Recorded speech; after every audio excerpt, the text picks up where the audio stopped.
on the one-year bar. So let's be clear first, no? And this is something first-year law students are taught.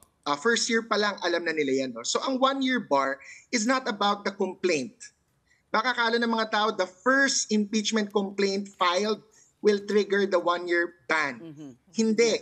It is an impeachment proceeding. The Constitution says there's a one-year ban on impeachment proceedings. Meaning it is not about the complaint per se. So let's go to the complaint yung issue. No? So meron tayong 4 complaints.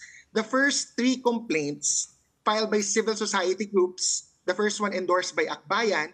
The fourth one was more or less, I can admit to this naman, no? It was machinated or orchestrated by the House itself, the leadership, and maybe those who are politically opposed to Sara Duterte. That's the fourth impeachment complaint. Let's call that the Speaker Martin Romualdez complaint. No? Okay. So the first 3 complaints are by civil society groups.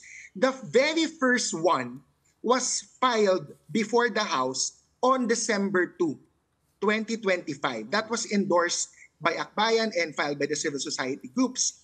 Bakit natin tinitingnan yung December 2? Hindi yan yung date na nagtitrigger ng one-year ban pa. Because the Supreme Court says and the Constitution has said na the complaint must be filed and referred. So dalawa ang kailangang mangyari before the initiation of the proceedings is triggered and the one-year ban applies. So the Supreme Court decision, luckily I read it before you called, no? Justice Leonen is the ponente, he's the writer of the main decision. And nasa decision niya mismo, no, page 64. Page 64 of the decision, he says that the House of Representatives actually complied with the 10-day session rule. So ano ba yung 10-day session rule, no? From the moment of filing of the complaint by Akbayan and the civil society groups or the people behind it, that complaint must be referred to that must be included in the order of business of the House of Representatives within 10 session days. Ngayon, let's clarify, ang 10 session days is not calendar days. Calendar days is parang tayo sa bangko, sa work, next day, tomorrow, that's one calendar day. Ang session day can actually last for 3 to 5 days per session. No? It depends on the rules of the House and the calendar of session days of the House. So nag-present ang House in its reply. Nung nag-file ng answer ang House of Representatives to the petition to dismiss because of one-year ban rule, no?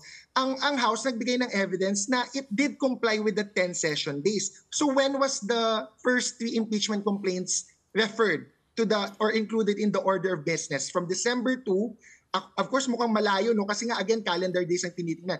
But it was included in the order of business February 5.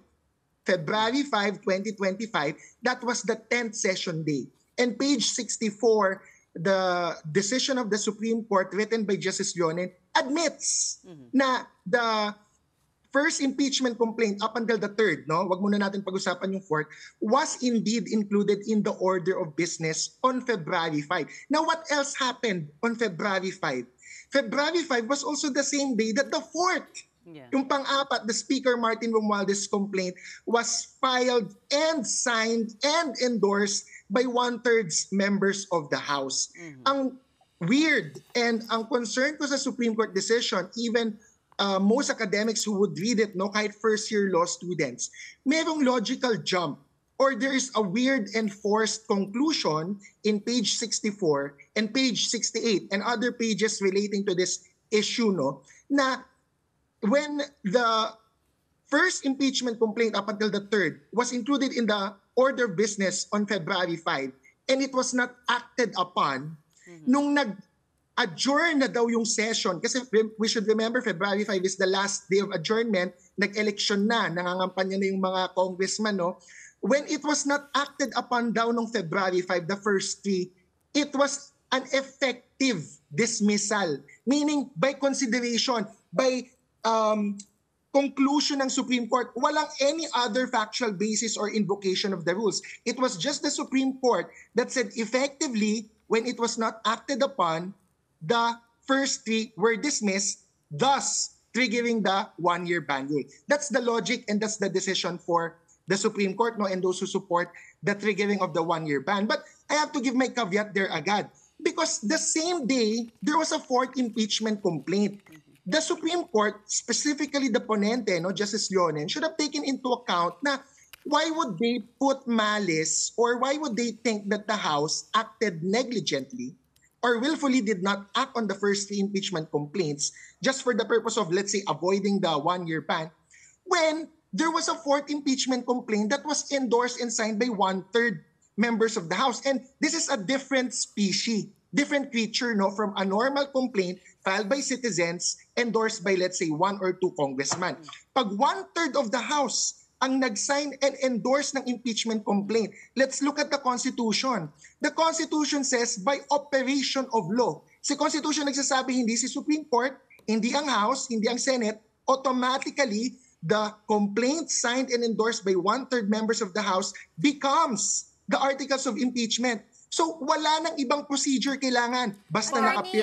But attorney, should that not have been referred to the order? Dapat ba nalagay sa order of business yon before the voting?